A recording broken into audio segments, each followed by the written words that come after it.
한 절씩 교독하겠습니다. 이 모든 일이 다 나 느부갓네살 왕에게 임하였느니라. 12달이 지난 후에 내가 바벨론 왕궁 지붕에서 거닐세. 나 왕이 말하여 이르되 이 큰 바벨론은 내가 능력과 권세로 건설하여 나의 도성으로 삼고 이것으로 내 위엄의 영광을 나타낸 것이 아니냐 하였더니, 이 말이 아직도 나 왕의 입에 있을 때에 하늘에서 소리가 내려 이르되 느부갓네살 왕이 내게 말하노니 나라의 왕위가 내게서 떠났느니라. 내가 사람에게서 쫓겨나서 들짐승과 함께 살면서 소처럼 풀을 먹을 것이요 이와 같이 7대를 지내서 지극히 높으신 이가 사람의 나라를 다스리시며 자기의 뜻대로 그것을 누구에게든지 주시는 줄을 알기까지 이르리라 하더라. 바로 그때에 이르 느부갓네살에게 응함으로 내가 사람에게 쫓겨나서 소처럼 풀을 먹으며 몸이 하늘을 이슬에 젖고 머리털이 독수리 털과 같이 자랐고 손톱은 새 발톱과 같이 되었느니라. 그 기한이 참에 나 느부갓네살이 하늘을 우러러 보았더니 내 충명이 다시 내게로 돌아온지라. 이에 내가 지극히 높이신 이에게 감사하며 영생하시는 이를 찬양하고 경배하였나니 그 권세는 영원한 권세요 그 나라는 대대에 이르리로다. 땅의 모든 사람들은 없는 것 같이 여기시며 하늘의 군대에든지 땅의 사람에게든지 그는 자기 뜻대로 행하시나니 그의 손을 금하든지 혹시 이르기를 내가 무엇을 하느냐고 할 자가 아무도 없도다. 그때 내 총명이 내게로 돌아왔고 또 내 나라의 영광에 대하여도 내 위엄과 광명이 내게로 돌아왔고 또 나의 모사들과 관원들이 내게 찾아오니 내가 네 나라에서 다시 세움을 받고 또 지극한 위세가 내게 더하였느니라. 합독합니다. 그러므로 지금 나 느부갓네살은 하늘의 왕을 찬양하며 칭송하며 경배하노니 그의 일이 다 진실하고 그의 행하심이 의로우심으로 교만하게 행하는 자를 그가 능히 낮추심이니라. 아멘. 한 순찰자 한 거룩한 자라는 제목으로 말씀을 증거하도록 하겠습니다. 지난주에 이어서 느부갓네살의 두 번째 꿈에 대한 그런 말씀입니다. 여기서 한 순찰자, 한 거룩한 자가 나오고 있습니다. 그림을 한번 보도록 할게요. 느부갓네살의 두 번째 꿈이었고 땅 중앙에 커다란 나무가 있었다는 것을 우리가 기억을 할 것입니다. 그래서 그 이미지를 좀 보시면 되고요. 그리고 저기 무슨 야수 같은 그림이 있는데 이제 느부갓네살이 미쳤습니다. 갑자기 이제 미쳐서 7년 동안 머리를 풀어내리고 손톱은 독수리 같이 하면서 광인처럼 정신이 미쳐서 7년 동안을 들에서 이제 살게 되었고, 그리고 저 구루터기라는 또 이미지가 나오는데 이 이미지에 대해서는 조금 이따 간략하게 살펴보도록 하겠습니다. 우선 이 한 순찰자가 하늘에서 내려와 나무를 베어버리라고 명령을 하는데 이는 느부갓네살이 하나님의 심판을 받을 것을 예고하는 것이에요. 그러나 구루터기는 남겨두라라는 그런 표현이 있어요. 이 구루터기를 남겨두라는 표현은 그가 완전히 멸망하지 않을 것을 암시하고 있습니다. 이 큰 나무는 느부갓네살을 상징하고 있고, 그리고 한 순찰자를 통해서 그 나무가 베어버림을 당하였고 구루터기가 남겨졌다는 것은 7년이 지난 후에 7년 동안 미쳐있던 느부갓네살이 다시 왕위를 복귀한다라는 그런 의미를 가지고 있어요. 순찰자는 하나님의 천사 혹은 하나님 자신으로 해석이 갈립니다. 오늘 말씀을 한번 잘 생각해 볼게요. 과연 천사인지 하나님 자신인지를 우리 말씀을 통해서 잘 한번 살펴보도록 하겠습니다. 우선 그 순찰자에 대한 표현은 한 거룩한 자로 소개되고 또 하늘에서 내려온 자로 그렇게 묘사하고 있어요. 대조적인데 땅의 왕인 느부갓네살과 뚜렷하게 비교가 되고 있어요. 왜냐하면 땅의 왕인 느부갓네살 왕, 그리고 이 느부갓네살 왕의 권세가 세상 제국의 최고의 왕이라는 사실은 분명하지만 그는 여전히 땅에 속한 자일 뿐이에요. 그런데 하나님은 하늘에서 내려오시는 분이시죠. 그리고 죄악된 세상을 심판하시는 분이십니다. 그래서 하늘에서 내려온 순찰자는 하늘까지 닿는 나무를 베고 그 가지를 자르고 그 잎사귀를 떨고 열매를 헤쳐 버리셨어요. 자, 이 말씀이 무엇을 예표하냐? 바로 적그리스도의 권세를 완전히 철저히 멸하고 심판하신다는 그런 의미를 가지고 있습니다. 이같이 다니엘서에서의 한 순찰자의 묘사는 바로 이 요한계시록과 연결이 돼요. 이 한 순찰자는 결국은 요한계시록의 재림 예수님을 예표하고 있는 것이죠. 바로 재림의 때에 예수님은 세상 나라 중심에 서 있다고 자부하는 그런 세상 나라를 통치하는 적그리스도의 교만을 반드시 심판하신다는 거예요.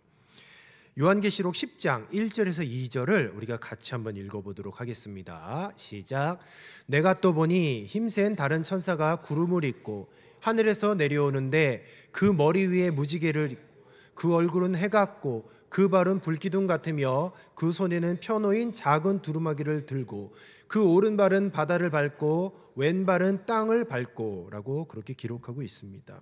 힘센 다른 천사라고 이야기하고 있지만 가만히 보니까 성경에서 묘사하는 그 힘센 천사는 다른 천사와는 좀 달라요. 구름을 입고 하늘에서 내려왔고 오늘 이 한 순찰자와 비슷하죠.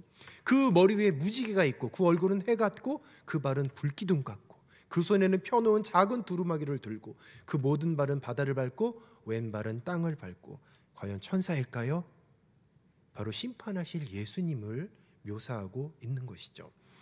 다니엘서에 기록된 하늘에서 내려온 이 순찰자가 하늘까지 닿은 나무를 베고 그 가지를 자르고 그 잎사귀를 떨고 열매를 헤쳐버린 모습은 바로 재림 예수님께서 하늘에서 내려온 천사로 묘사되는 것이고 얼굴이 해같이 영광스럽고 발이 불기둥 같고 그 발로 바다와 땅을 밟아버린 것을 연결하는 것이죠. 그러니까 심판주 예수님의 모습이 그처럼 위험 있고 두렵고 떨리는 모습이라는 것입니다. 세상 나라 왕들 또 세상 나라 권세가 마치 영원할 것처럼 그렇게 보여져요.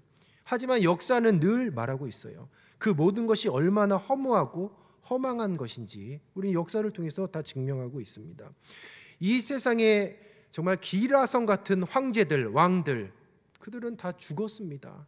어떤 왕은 그냥 비참하게 죽기도 하고 암살당해서 죽기도 하고 정신이 미쳐서 죽기도 하고 또 어떤 왕은 통치하는 1년도 통치를 못하고 비참한 최후를 맞이하게 되는 것이에요. 주님의 권세, 하늘에서 내려오신 예수님의 권세는 영원하고 흔들림이 없을 줄로 믿습니다.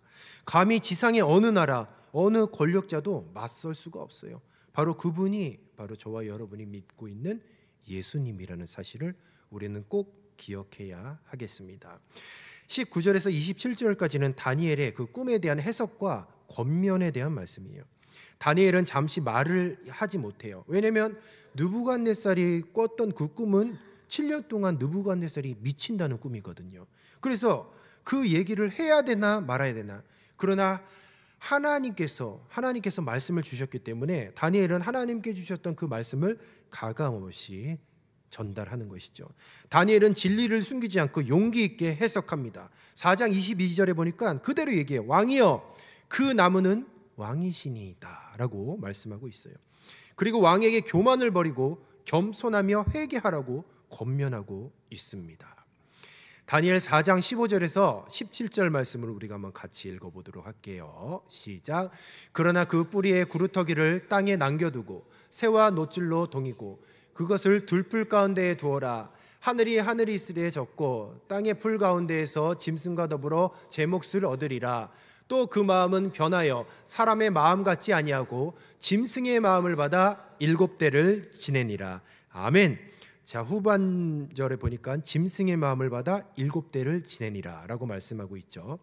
다니엘서에 기록된 하늘에서 내려온 이 순찰자는 하늘에 닿는 나무를 베고 그 가지를 자르고 잎사귀를 떨고 열매를 헤쳐버려요. 이렇게 배임을 당한 나무는 뿌리의 구루터기를 땅에 남겨두고 새와 노줄로 동이고 들풀 가운데에 있게 됩니다. 바로 이러한 나무의 모습은 결국 교만한 느부갓네살이 심판을 받아서 비참하도록 낮은 자리에 떨어짐을 의미하고 있는 것이에요. 느부갓네살은 자기가 세운 나라가 자기의 것이라고 하며 자신을 신격화하고 높였습니다. 다니엘 4장 30절에 보면 이렇게 얘기하고 있어요. 제가 읽어드릴게요. 나 왕이 말하여 이르되 이 큰 바벨론은 내가 능력과 권세로 건설하여 나의 도성으로 삼고 이것으로 내 위엄의 영광을 나타낸 것이 아니냐 하였더라. 지금 자신의 권력의 도취가 된 거예요. 자기가 그냥 최고라고 하는 거죠. 자기 자신을 신격하고 높입니다. 그런데 이 말이 아직도 느부갓네살 왕의 입에 있을 때에 하늘에서 소리가 났다 그랬어요. 그리고 이제는 하나님 심판을 하시는 거죠. 하나님은 그를 치셨고 심판을 받아서 32절에 기록된 대로 짐승의 삶을 살게 하셨어요. 우리 사랑하는 청년 여러분, 교만한 삶은 짐승의 삶과도 같아요. 하나님은 그렇게 명확하게 규정하셨어요. 똑똑한 것이 문제가 아니에요. 사람들에게 인정받는 인생이 문제가 아닙니다. 하나님을 업신여기고 하나님을 아무렇지도 않게 생각하고 하나님은 심판의 주님이시고 우리의 생사와 복을 주관하시는 분이신데 그분을 잃어버리고 그분을 무시하고 산다? 그것은 짐승의 삶이에요. 그러니까 짐승과 같이 생각을 하고 짐승과 같이 교만하니까 하나님께서 느부갓네살 왕의 교만을 꺾으시고 7년 동안 짐승과 같이 들에서 살게 하셨던 것이에요. 사람이 아닌 짐승으로 산다면 심판받는다는 것입니다. 이러한 느부갓네살의 모습은 궁극적으로 재림 때에 자기를 높이던 적그리스도가 짐승같이 살다가 심판을 받아서 비참하게 될 것을 예표하고 있어요. 그래서 요한계시록에 보면 적그리스도를 무엇으로 표현하냐? 짐승이라고 얘기해요. 짐승 같은 사람들. 여러분, 다른 것이 아니에요. 교만하면 짐승입니다. 교회 안에서도요, 정말 이런 말하기 죄송하지만 짐승 같은 사람이 있어요. 교회에 10년 다니고 20년 다니고 그게 중요한 게 아니에요. 여러분 청년이지만 여기 보니까 30년 넘게 다닌 청년도 있더라고요. 그러면 뭐예요? 여러분 30년 동안 다녔으면 어떻게 보면 실세. 교회에 대해서 속속히 알아. 막강한 권력이 있습니다. 30년 이상 다녔으면. 그런데 교만하면 안 돼요. 절대로 교만하면 안 됩니다. 교만한 그 즉시 하나님과 적대 관계가 되는 거예요. 하나님은 교만한 자를 향하여서 짐승과 같이 여기시는 거죠. 결국 짐승은 심판을 받는다는 것을 오늘 말씀을 통해서 분명하게 이야기하고 있습니다. 이것이 더 분명하게 요한계시록 19장 19절에서 20절에 분명하게 말씀하고 있어요. 같이 한번 읽어보겠습니다. 시작. 또 내가 봄에 그 짐승과 땅의 임금들과 그들의 군대들이 모여 그 말탄 자와 그의 군대와 더불어 전쟁을 일으키다가 짐승이 잡히고 그 앞에서 표적을 행하던 거짓 선지자도 함께 잡혔으니 이는 짐승의 표를 받고 그의 우상에게 경배하던 자들을 표적으로 미혹하던 자라. 이 둘이 산채로 유황불에 죄송합니다. 혀가 꼬였어요. 이 둘이 산채로 유황불 붙는 못에 던져지니라 라고 말씀하고 있어요. 짐승이 어떻게 된다고요? 산채로 유황불 붙는 못에 던져진다. 이거 최후의 심판을 의미하고 있는 거예요. 적그리스도는 성전에 앉아 자기를 하나님이라고 신격화해요. 바로 오늘 본문 말씀의 느부갓네살 왕처럼. 하지만 주님께서 재림하시면 마치 짐승처럼 사로잡혀 산채로 유황불못에 던져지고 말 것입니다. 하늘까지 높아진 나무처럼 교만한 느부갓네살이 갑작스럽게 미쳐서 짐승들 사이에 거하며 소처럼 풀을 먹고 머리털이 독수리 같고 발톱이 새의 발톱처럼 되었듯이 그와 같이 비참한 심판은 짐승 적그리스도를 덮치고 마침내 심판을 받게 된다라는 거예요. 그래서 이 꿈의 목적이 분명하게 나타나고 있습니다. 다니엘 4장 17절 같이 읽어볼게요. 굉장히 중요한 절이라서 시작. 이는 순찰자들의 명령대로요 거룩한 자들의 말대로니 지극히 높으신 이가 사람의 나라를 다스리시며 자기의 뜻대로 그것을 누구에게든지 주시며 또 지극히 천한 자를 그 위에 세우시는 줄을 사람들이 알게 하려 함이라 하였느니라. 아멘. 바로 오늘 이 본문 말씀의 핵심, 이 꿈의 목적입니다. 하나님을 깨달으라는 거예요. 지극히 높으신 분을 깨달으라는 거죠. 이 세상을 주관하시는 분은 하나님이시라는 것이죠. 하나님은 교만한 자를 낮추시고 겸손한 자를 높이시는 분이십니다. 느부갓네살은 7년 동안 사람처럼 살지 못하고 짐승처럼 광야에서 생활하게 돼요.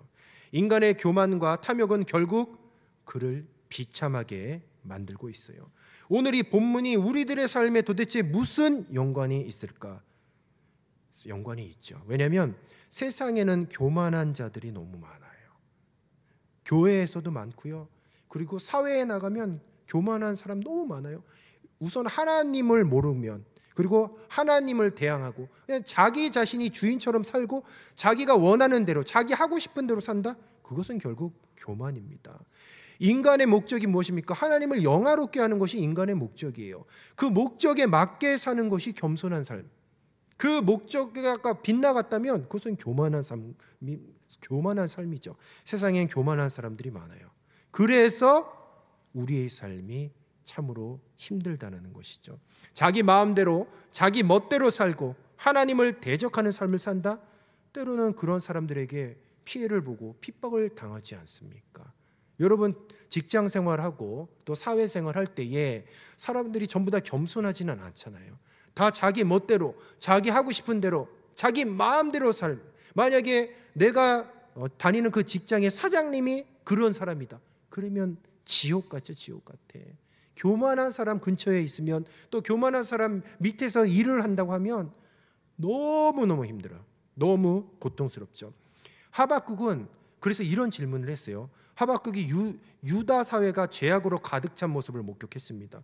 지도층이 부패했고 폭력이 난무하고 율법이 무시되고 공의가 시행되지 않고 우상 숭배, 도덕적 타락이 팽배해지는 거죠. 아무리 봐도 이 세상이 불합리한 세상이에요. 그러니까 하나님의 뜻을 이해하려고 해도 하나님이 없는 것 같은 거예요. 왜냐하면 세상이 불합리하기 때문에, 악이 성행하기 때문에, 악이 번성하고 의인이 고난받는 그런 현실 앞에서 바로 하박국이 항의를 하면서 하나님께 질문을 했습니다. 한번 띄워주시기를 바랍니다. 그렇죠. 한번 따라해 볼게요. 시작. 왜 하나님은 악을 묵인하시는가? 여러분, 이 질문 안 하셨어요? 제가 어떤 청년 이렇게 잠시 신방을 했는데 그 청년의 얘기를 듣고서 막 내가 화가 나더라고요. 응? 어떤 청년이 있었습니다. 근데 그 청년이 불교계의 부흥을 위해서 이제 그 건축 이제 그 절간 그 건축 이제 디자인의 프로젝트를 이제 맡았어요. 근데 그 프로젝트가 굉장히 큰 프로젝트, 국가에서 하는 프로젝트예요. 그러니까 한 100개의 업체가 서로 이제 그 프로젝트를 따려고 이제 한 거죠. 거기에 한 프로젝트의 일원으로 우리 귀한 청년이 이제 소속이 되었습니다.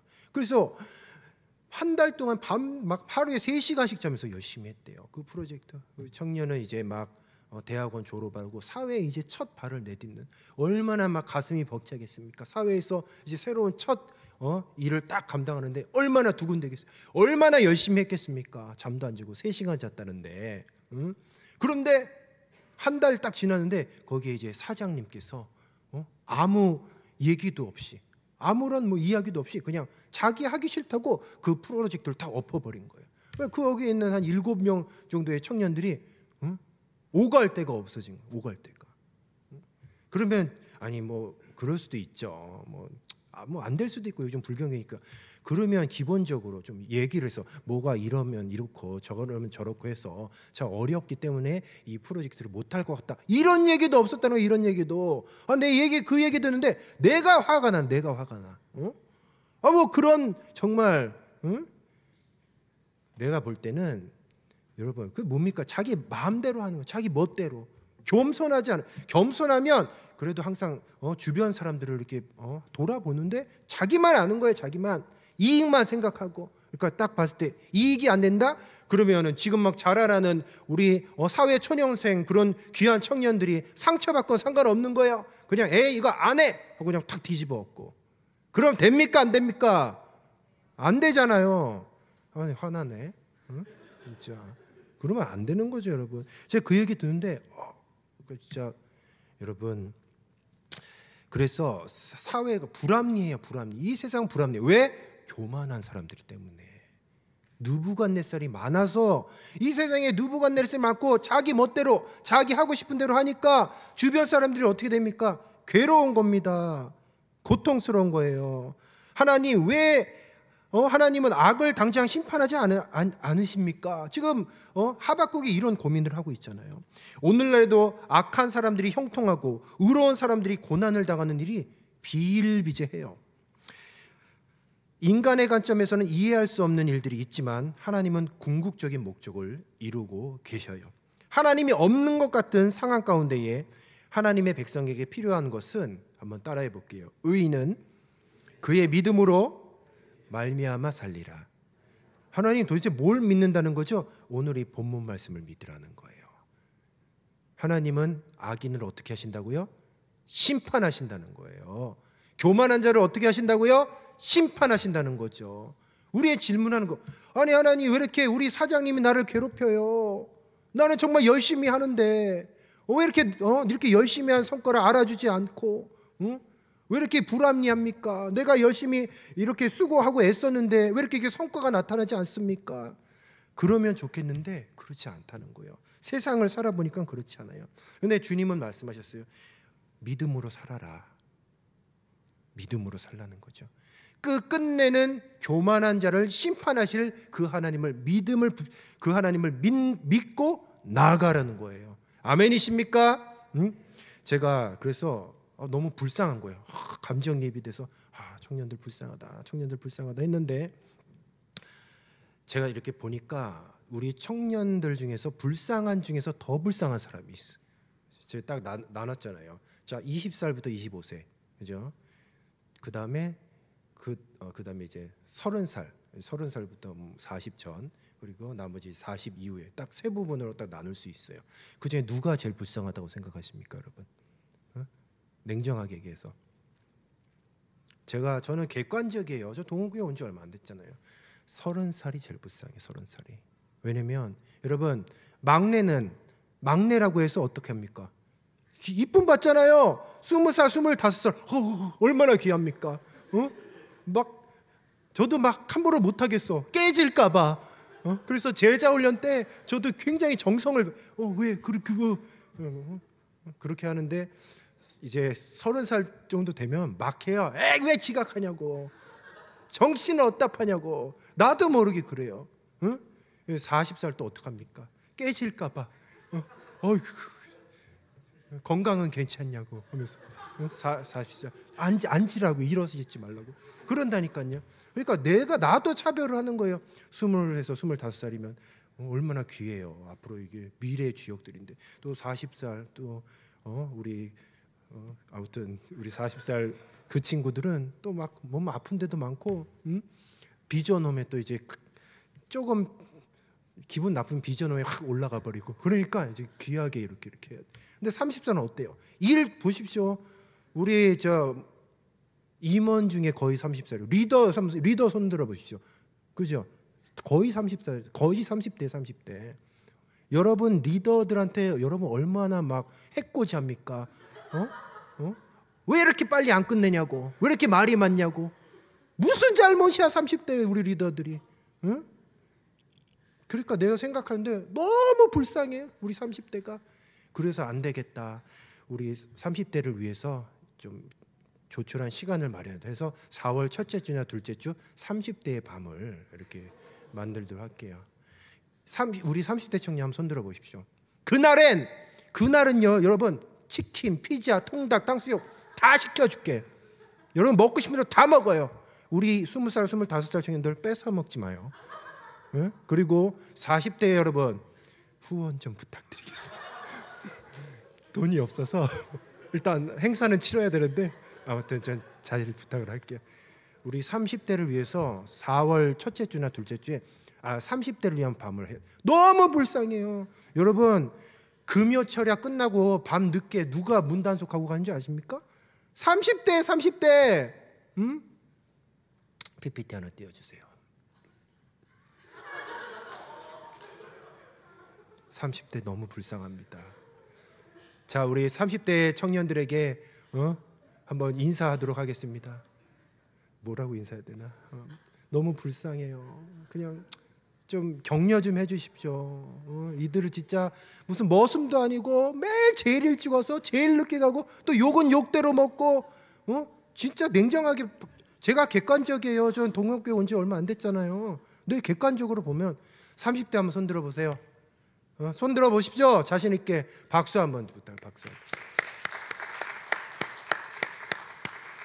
여러분들이 고생하는 여러분들이 고생해요.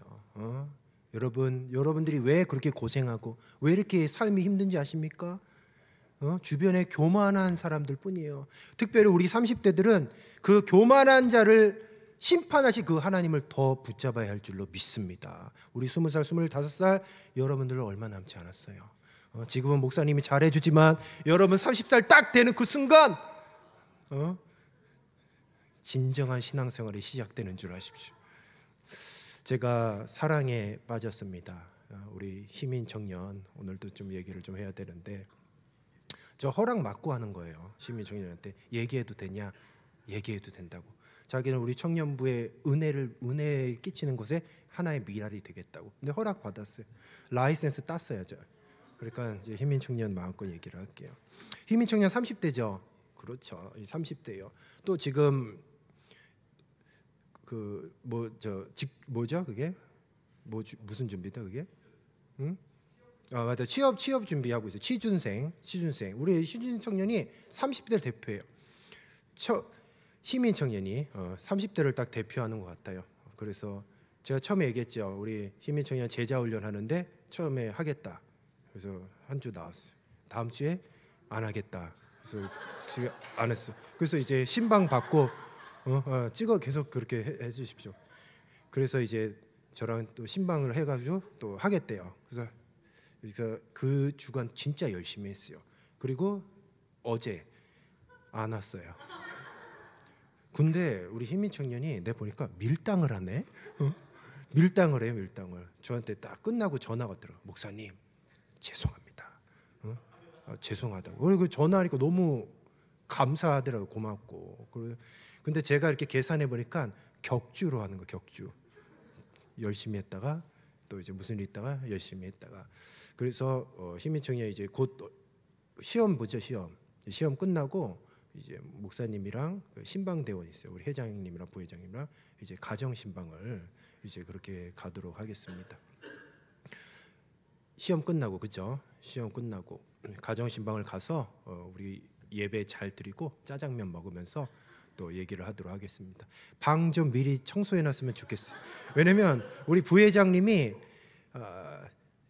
부회장님의 그 뭐죠? 형제에 대한 환상을 깨지 말았으면 좋겠어요. 뭘 아예요 아는 저 페브리즈 좀 뿌리고. 그리고 우리 박성은 우리 회장님은 컴퓨터 도사예요. 컴퓨터도 좀 점검하고 이제 그렇게 할 테니까 만반의 준비를 하시고 신방 받을 준비를 그렇게 하도록 하겠습니다.